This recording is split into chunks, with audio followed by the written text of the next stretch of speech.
So I've been kind of milking this last beer on the balcony, as some people would say. But this final episode, it might be John's final episode ever, really demonstrates how much he has deteriorated. And so I have to play the third and final part of this interview with Joey Kola. But before I do that, we got a brand new song parody in. This is from Tony Muskrat, and it features Mr. Magenta and Cardiff Electric. All-star cast on this one. This is a longer song, Alex. Normally I would say, guys, got to keep it like under 90 seconds. Under 60 seconds, even better. This one, I'm going to let it slide. A long, long time ago, I can still remember how his lying used to make us laugh. And I knew if I had my wish, John would stop being a bitch and maybe he'd keep dabbling for a while. But November made me quiver. Zumach's anger made him shiver. Bad news for the Z-Man. Army Major found a new friend. His kids were all in disbelief when they read his drunken tweet. John will be living on the street the day his podcast died. So long, drunken, stuttering John. Now he's moving to New York to stay with his mom. His podcast network is going to bomb, putting Neosporin on his palm. Neosporin on his palm. Were you ever a radio star? Or did you write jokes for Abdul-Jabbar? Richard Lewis said I was great. And did you and Don Henley write a song with a Les Paul Jr. that you had to pawn? Needed to split the electric bill with Juan. Kumia said I stole from charity, and the Dabblers made song parodies. Reddit's a bunch of racists. Carl's in his mom's basement. He was a drunken fool that refused to learn with a popcorn tin he got from Howard Stern. All of his dabbling was preserved, even though his podcast died. We were singing so long, drunken, stuttering John. Now he's moving to New York to stay with his mom. His podcast network is going to bomb. Putting Neosporin on his palms. Neosporin on his palm. Wow. Yeah. We needed to send him off with a epic song parody. Yeah, I never need to hear the original, but that is good. That was great. That was good. Super groovy. That's one of the best parodies. I mean, the full lick, the whole song. Yeah. I mean, and just all the inside jokes. That was, who did that one? Who made that? That was one? Tony Muskrat, who kills it. He's never sent me something I didn't play on the show. Yeah. Every time he sends something in, it's great. Although I think Tony we said did for a hell of a everyone, I job. guess. When am I discerning? Okay, let's check this out. Why not? All right.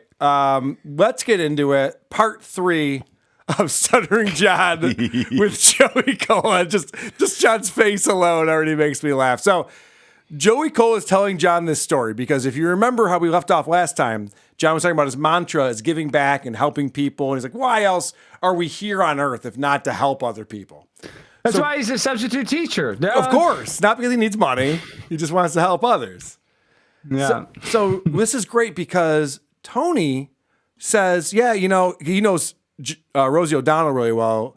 He says, yeah, Rosie used to do this thing where she would go down to the hospital and just write checks for people who were suffering from cancer. Just here's $10,000, here's $20,000. Like she knew people needed money and she would just write checks for them. And then he goes on to talk about how that inspired him to do charitable work. And you've never seen John with less to say than when this guy's talking about real charity and how you actually do give back. So she got me into charity work, and at one point I was involved in about 30 different charities. I'm still with the Guardian Brain Foundation with people that get brain tumors. I'm still with Breathe Believe, it's cystic fibrosis, juvenile diabetes, the autism speaks. I still do a ton of those, but I also if you got a friend who's got a kid who's got leukemia or whatever, and you need help, I go to those places too. Remember, the firemen ran into the building on 9/11. They didn't run out. They ran into the building on 9/11. So I try to live my life that way. A friend of mine's a fireman that died. And 9/11, right? Yeah, that's a hero. So you try to be a hero as much as you can and do the right thing for whatever's next, I guess. There's something is next. All right. So John always wants to one-up everyone. He couldn't until he brought up firefighters, which, by the way, John couldn't be less connected to. He's like, oh, yeah, I have a friend who died. Like, okay, but I was talking about the 30 charities I was involved in and all the work I was doing. Now, that was just a metaphor for why we're charitable and how that works, John. He's like, no, I want to talk about how I had a friend who died in 9/11. Like, what a fucking asshole. Well, and subconsciously you want to trauma bond with somebody too. Like there's just like where I want to like give him the benefit of the doubt and say that he's not making it about him, but he's so making it about him because he's bringing up his friend that died. Like it's not. And with him, it's never. I can never give him the benefit of the doubt because it always is him trying to one up. Like in that parody song, how my third grade teacher said I was the best actor. Like he remembers this most innocuous random shit and then actually regurgitates it like it's like, oh, your teacher said that. Oh, you were really good at NYU. Like we're gonna actually be impressed by this shit. He's just so delusional. I mean, this guy's talking about charity. You're talking about some guy he probably didn't even know that fireman that died. He probably met him one time from the radio. Some bullshit. Oh, by the way, all of John's friends are people who've heard him on the radio and are excited to be hanging around with him. Aside from the guys he grew up with, who threatened Shuli's life. Aside from those people, everyone that John knows is someone that John is using because they think that John's famous and they're excited to meet him in person. Anyway, Joey's a very spiritual guy. He's like, I don't have a specific religion, but I do follow Christ and I also follow the Torah and in Buddhism. And he goes through all this stuff. And he goes, but I have friends who are atheists and we can all relate that there's a bigger thing than us in this world. And he's like, we can all kind of like break this down. Now, as he's going through all this, John can't comprehend this at all. And we've talked about this. John, at this point, is out of it on this show. It's just not going well for him.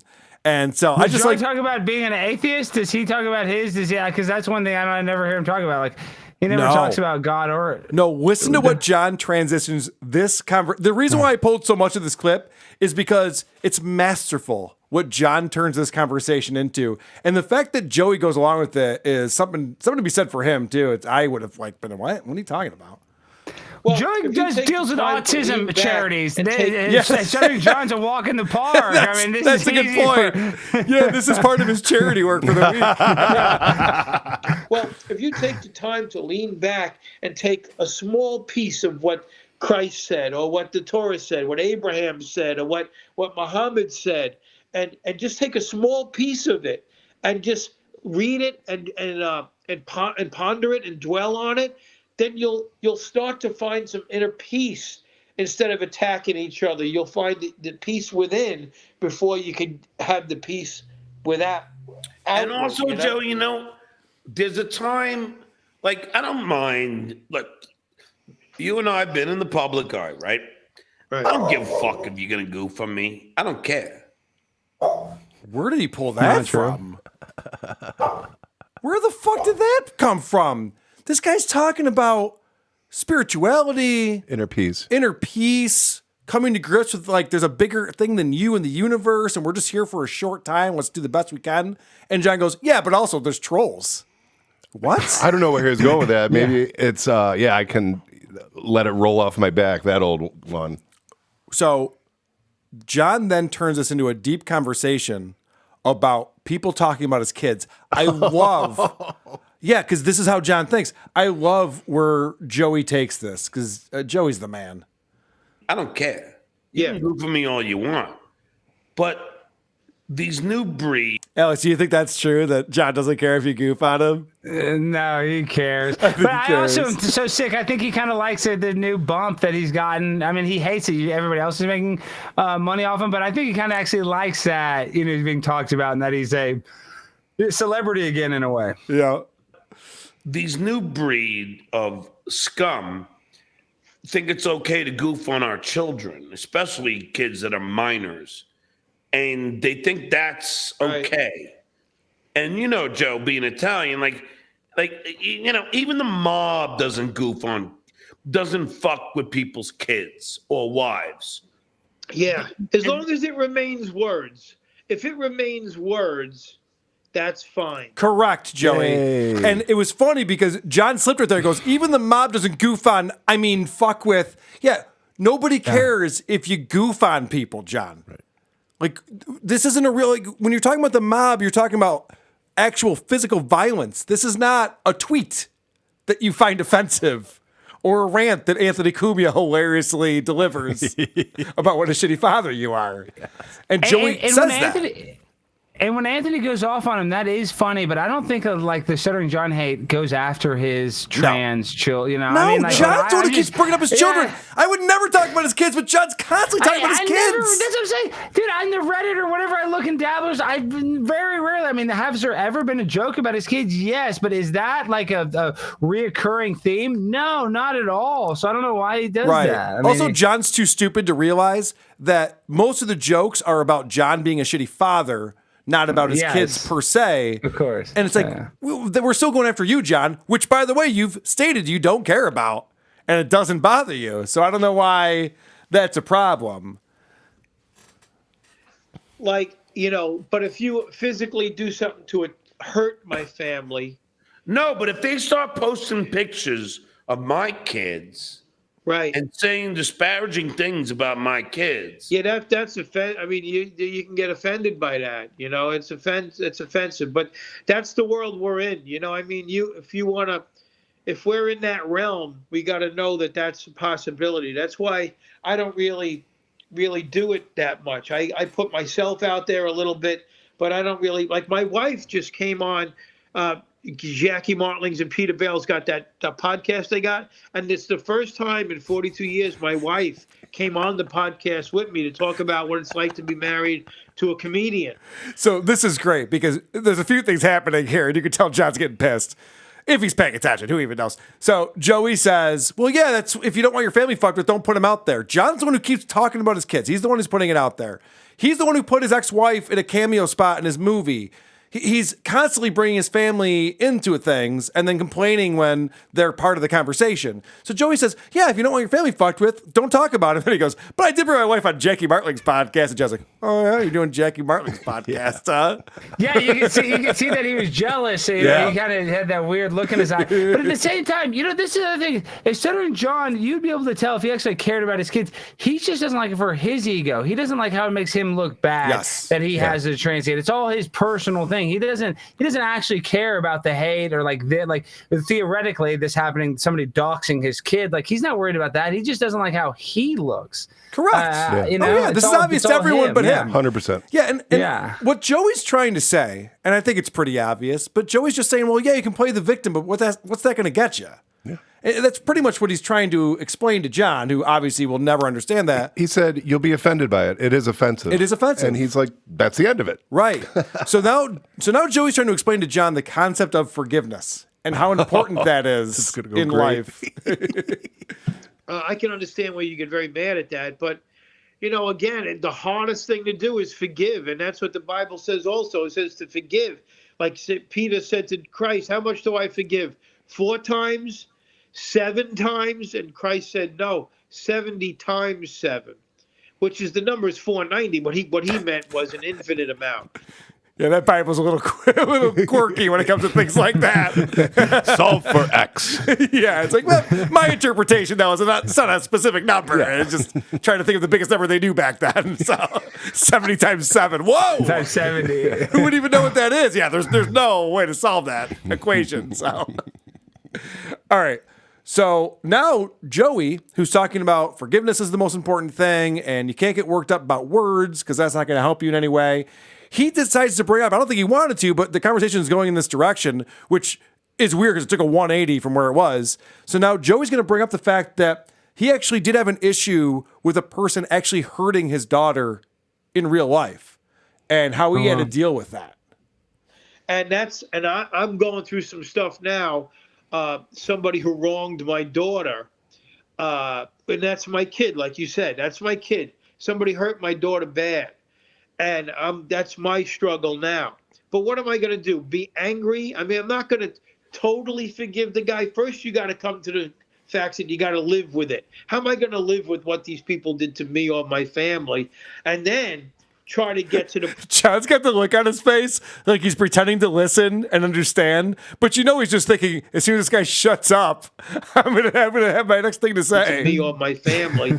And then try to get to the point where, you know, the race is almost over. Whether you're 9 or 90, we're only here for a half hour. Am I going to take this with me to the grave, or am I going to find some a little bit of happiness, even though that guy did this or this one said that or whatever it is? At one point, you just got to let it go, put it in his hands, and say, "You handle it. I'm out of here." I'm not a religious guy, but that's very good advice that I think John should be paying attention to and listening to. However, but it looks like John's reading the chat, though, Carl. Like, I'm trying to look at his eyes. Yeah. John's not even paying one iota of attention to this guy. Well, I'm sure he's not understanding it if he is.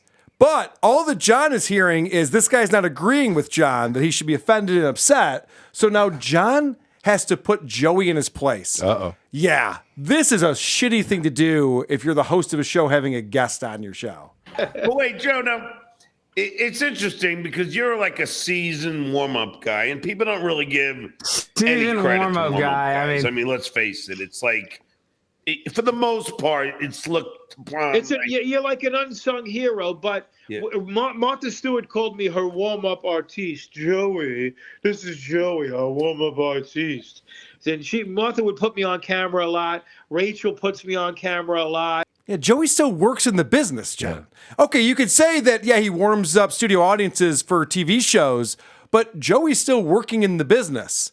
And John's going, you're not the announcer of the Tonight Show. You're just a warm-up guy, which is really a shitty thing to say to this guy who came on your show. He's trolling him, Carl, 100% by saying warm-up guy. Because first of all, it's like there's a certain amount of people when I first moved to LA where you can go basically be an extra.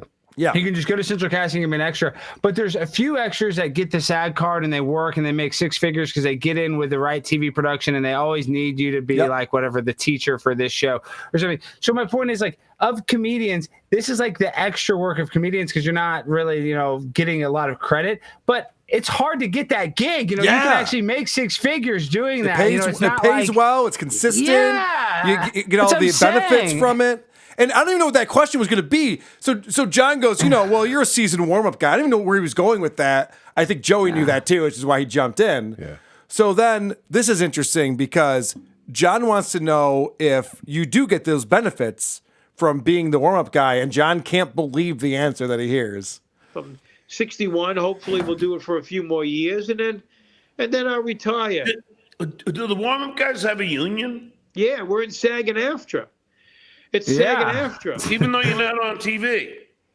Yeah, John. Even though he's not on TV, they have a union, SAG AFTRA. Yeah, SAG and AFTRA, you do what? Position in SAG and AFTRA. Wait, John has to be SAG, but what's his deal with his dues? Because he's been in those movie stuff.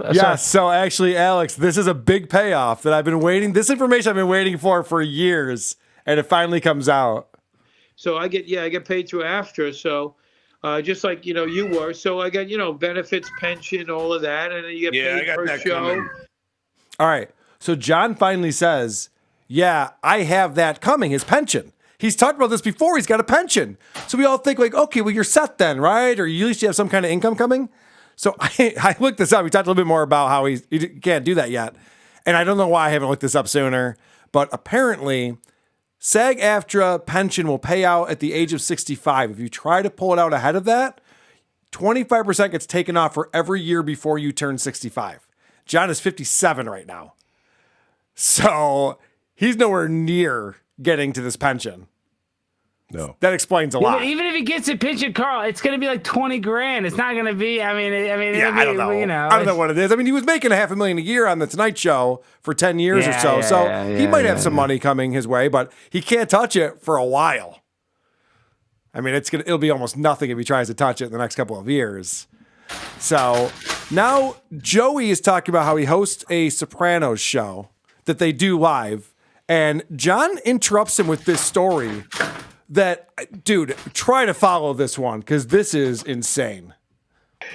So and then I'll travel around with the Sopranos. We do the live in conversation with the Sopranos. It's me, Mike Imperioli, Steve Sharippa, and Vinny Pastore, and we got the Keswick Theater coming up in 2 weeks outside of Philly. You know, I've been trying to get Steve on my show, and it's an odd thing, Joey, because it's so weird, honestly. And I'll tell you what, it's just one of those misunderstandings, Right. They booked me at the Riviera, not like K-Rock would have all these sponsors. So they had, and our Vegas person, they had me at a car show. A car dealer doing sign autographs in another place. And they said, and they want you to just go, and just say hi at the Riv, like at the comedy place. Joe, I didn't have an act yet. So, I went on. I said, hey, how you doing, everybody? Stuttering John told the... Remember, this all started because he's talking about Steve Sharippa and how he does shows, and that's the guy who played Bobby on The Sopranos. And now John's talking about K-Rock sponsors and doing these auto dealer things. Like, are you following this? Well, yeah, but was Joey in an episode of The Sopranos? Was he in an episode or something? No, I don't think so. I don't know. I don't think so. He didn't have like a bit part or something? No, he kind of looks familiar. So he might. So how did he get connected with all of them? Like, I wonder why he gets to do that would be an interview question you would ask someone as a follow-up. Yeah. Alex, if you were running this show, you might say like, oh, you have a live show you do with those guys? How'd you meet them? What connection do you have to The Sopranos? Those would be good questions. Instead, John goes, oh, that fucking asshole. Yeah. Like a funny story or two. And then I just brought on a comic. Yeah. And Steve was fucking angry at me. I didn't know he was until Baba Booey told me. And I'm like, he's like, well, you didn't do your time. You didn't do any time. Right. And I'm like, Gary, I haven't started doing stand-up yet. I don't have time. I love that in his anecdote, he explains that he told Gary, I haven't started doing stand-up yet. That's not how that went down. You don't say that. If you had talked to me in 2014 and been like, Carl, why aren't you making money off a podcast? I haven't started podcasting yet. No, he didn't know he was going to do that. It's so stupid to say that. So this is going to be from 30 years ago. I guess. What he's talking about. So then he says that he had Steve Sharippa was on The Tonight Show. And so John confronted him about this thing that happened. This is so bizarre to me. I'd love to know the real story here. And Steve always was angry. So then Steve started doing bits on The Tonight Show, and I pulled him aside. I go, Steve, what the fuck are you mad at me for? Well, you were at the Riv, you didn't do time. I go, Steve, I wasn't doing stand-up yet. Well, I don't know what they told you. So again, does this sound plausible? Because both characters in this sound like Stuttering John to me. Where he goes, Steve, I heard you're mad at me. Now, this is when he's at the Tonight Show, so we're talking years and years later. And he's like, yeah, I'm pissed because you didn't do enough time at this event thing, which I don't even know how Steve is connected to it. Right. Which is not something that someone would even say. It's like, John, who cares? Water under the bridge. Even if he was upset with him at the time. So now John's explaining that, yeah, he did say that he was pissed at me, so I had to explain myself. Don't stand up yet. I don't know what they told you. I don't. By the way, his guest is gone, and he's still going on about this. So John's just like in a manic phase right now. He's just like reliving this moment. I hadn't even started doing stand-up. They just told me to come out and say hi. The fuck you want from me? Seems a and little then defensive. he goes, I didn't know that. And I go, yeah.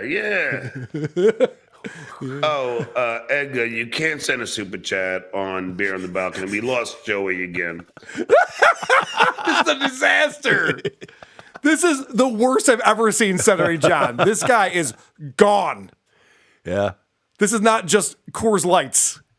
at this Look point. how bad his shirt is. I mean, with the stains on it. I mean, and I'm not saying I don't have shirts with stains on it, but he just looks extra bad. I mean, Let me just recap what just happened there. Joey says, I'm doing the show, Sopranos. I got Michael Imperioli on there. I got Steve Sciarippa. John goes, whoa, Steve Sciarippa. I want him to have him on my show, but he's pissed at me because this thing that happened 30 years ago. But then I confronted him about it on this night show, and then he's like, oh, I didn't know that, John. So it sounds like you guys made up. So if you're trying to get him on your show, that shouldn't be a problem. He shouldn't still be pissed at you about you not doing enough time at the Riviera, right? And Joey just tapped out. And Joey's just like, I'm out of here. I've been polite long enough. So then John goes back to talking about what a great guy Joey is and how when John started doing stand-up, Joey taught him how to do it. And John is just wasted at this point.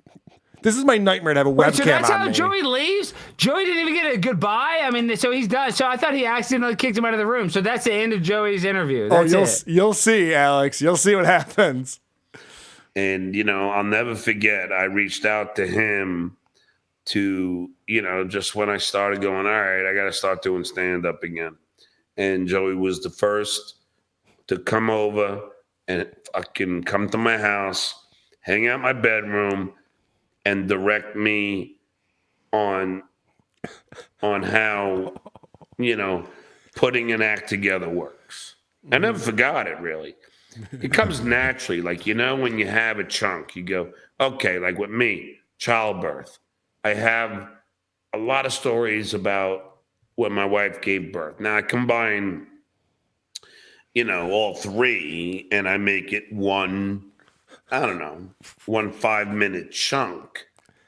I love when John explains to us things like, I'll put this in layman terms for you guys. Like, you should know about that just from watching stand-ups. Yeah. That's how that works. Yeah. And he's going, well, so this is how it works. As if he's telling us what a pilot is or a cold open. Now, you guys don't know this, but what a cold open is, like, no, we don't. John, we know what a chunk is. We know about this. You're not as special as you think you are, this show business guru. He thinks he's Rodney Dangerfield. He thinks he's Chris Rock right now. Like, he's giving us some secret information about what it takes to become a stand-up comedian. Like, everybody's supposed to have an act. Duh. I mean, what the fuck? I mean, John, I just want to know, how did you come up with that your wife giving birth bit? Because that was unbelievable. Wow. I'm glad you asked. What I did was okay. So I have a couple of longer clips. These are the last two clips possibly ever of Stuttering John. This is his last show, October 31st. He never came back. Maybe he will. Right now we're in a no John November, as you know. But we are watching the demise of John. He is an angry, angry man. But then you just put jokes in and out of that, Joey's trying to get back on. It don't matter. It's been awesome. Mark P., Joey has a very moving story. Dude, he is the nicest guy in the world. And I apologize to everybody by sending out these fake links. Oh, here we go. And you know what? It's just because there are people who are obvious, huge fans of mine. I want to point out, and I didn't even realize this when I first clipped it, John's wasted, but he's not stuttering. He's not stammering. He's not saying or Oh, yeah. Because right now, he's telling the truth. He sent out multiple links to try to get people off his scent for some reason before he did Beer on the Balcony, because he's pissed that people are putting the link somewhere or streaming it. Honestly, I don't even know about that part of it, but he says that's what's happening. That will broadcast this live and give it out for free. Now, that's not really legal, but they do it anyway. And I don't even think they do it, I don't know. It's like this crying dude. Like, they do it just to, oh, look what we got. We took we fucked with Stuttering John. No. You just... It's starting to sound like Biden. Holy shit. Are you going to finish that sentence? Or nope. Okay, that's fine. Moving on.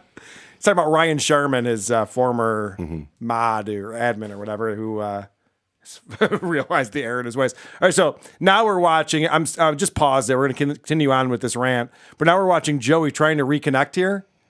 because Joey's having some tech issues, and he never does reconnect. Spoiler. All you did was, take my show and put it out to try and fuck up me from charging people on my Patreon so they can go see your fucking link.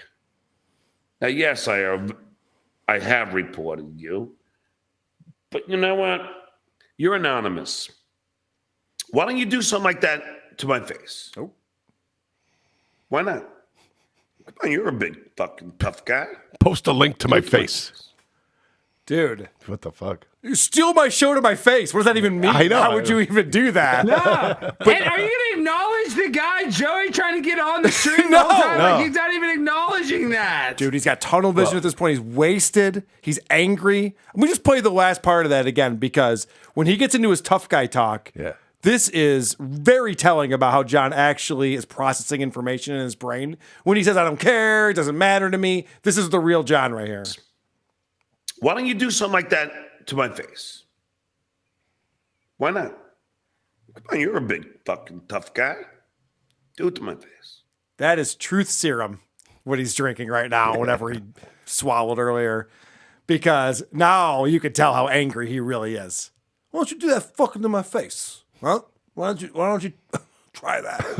That was pretty good. Anyone can do anything to your face, John.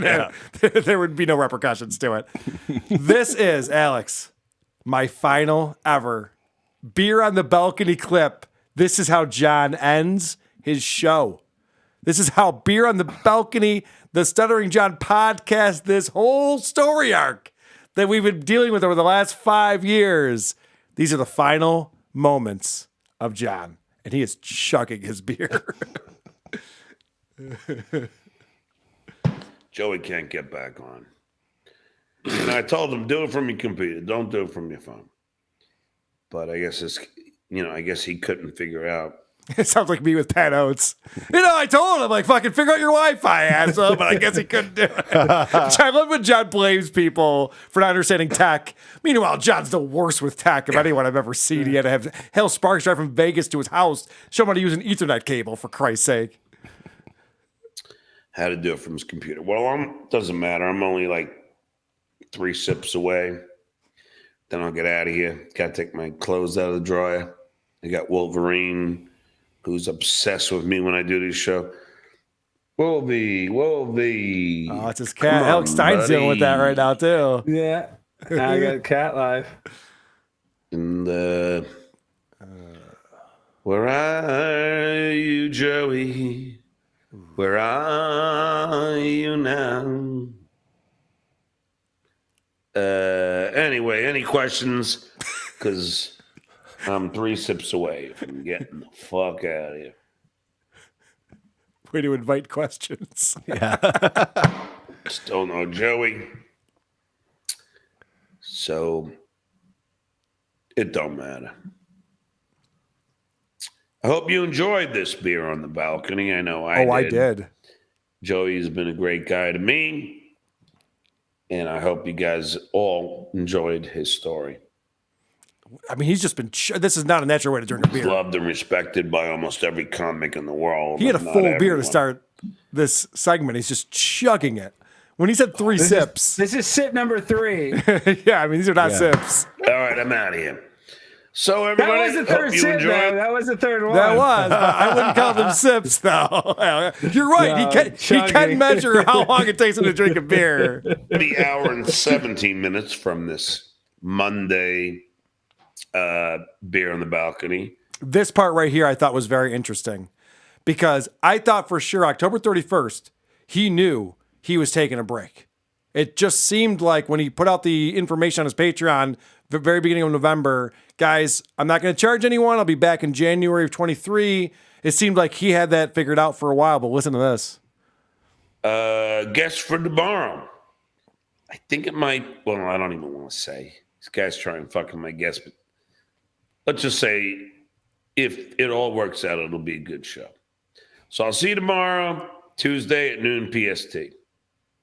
And this is Stuttering John saying, Kiki, yeah.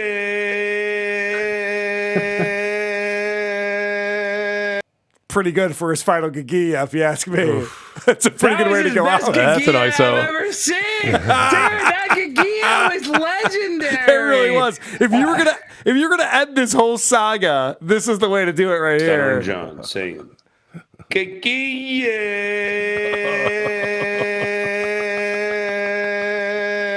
I had a stroke. Yeah, he's had a few. I went to school with kids in wheelchairs who sounded like that. Oh no, it's not good. Okay, Carl, I had to predict this. I had to say this, and this is just me. You know, I had to counter signal everything. You know, WATP is saying, yeah, the redemption arc will be he's going to go to his mom's house, and she's going to make him get sober, more soberish. He's never going to be fully back, but I think he comes back and does his show. And I think New York has a rejuvenation a little bit. It just, you know, and I think this will be better for WATP because it'll give you more content. But right now, he's like he's at rock bottom. I think this will really help him going to his mom's personally. Take it easy. Lower it. I'm not going to lower it. I have to do this now. You were waiting to find a spot for that. You nailed it. So, yeah. Alex, I hope that's true. I truly hope that is true. I mentioned on the show last time, maybe a family member saw this and they said, all right, it's time to get John some help. He has been spotted at the pub since then, so I don't think that's the case. But God, I really do hope. So you got Pickwick spies? Carl, you got spies in the Pickwick? No, I don't.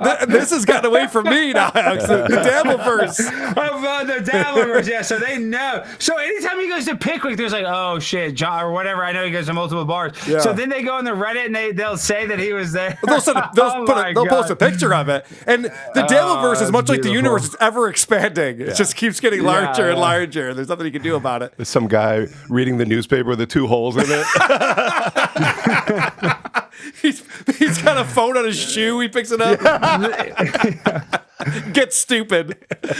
Yeah, seriously, it is get stupid, not get smart. I do think that, and I mean, obviously, he's never going to be. I don't think if he stopped drinking, I think he would die. But him going to his mom's, I think he'll have to drink less. And then he'll want to podcast more because this is the thing that we like about John the most is that he has this self-importance about him that he still thinks he's like, you know, the announcer from the Tonight Show. So that'll never go away. So as long as he's talking to a microphone, he'll always have that cringe. Yeah. Like, Steve Sharippa doesn't like me because of this thing in the Riviera 30 years ago. That Steve Sharippa has no recollection of. Yeah, Dude, he's lived a full life. He's got a lot of credits to his name. He doesn't remember that. He doesn't care. No way. It's hilarious. No way. Who are you?